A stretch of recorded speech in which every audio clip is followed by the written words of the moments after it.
What is extinction, and how does a species become extinct? To extinguish something means to stop it from existing, like blowing out a candle flame. When a plant or animal species that once lived stops existing entirely, we say that that species has become extinct.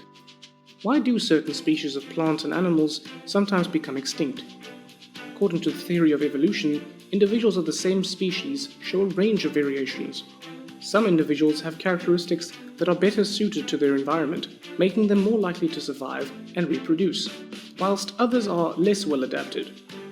These less well adapted individuals may eventually fail to reproduce, and eventually their genes are removed from the population. If an entire species fails to adapt to changes in its environment or compete with other organisms for resources, and its birth rate is lower than its death rate, then it will become extinct. It may surprise you to know that over 99% of all species that have ever lived are now extinct. Typically, most organisms become extinct within 10 million years of their first appearance, although some species have survived without much change for much longer than this. These long-surviving organisms are sometimes called living fossils. The African aardvark and the Himalayan red panda are two examples of such living fossils, as both have remained genetically unchanged for millions of years. From time to time, an event takes place on Earth which causes a mass extinction. These mass extinctions are identified by a significant and often devastating change in the number and variety of organisms alive at one time. The most famous mass extinction, called the KT extinction event, occurred about 65 million years ago and involved the extinction of the dinosaurs.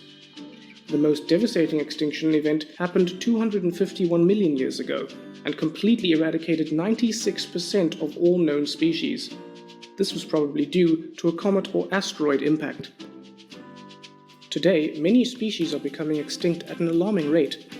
This is of great concern to biologists and ecologists. It is currently estimated that 50% of all living species will be extinct by the year 2100.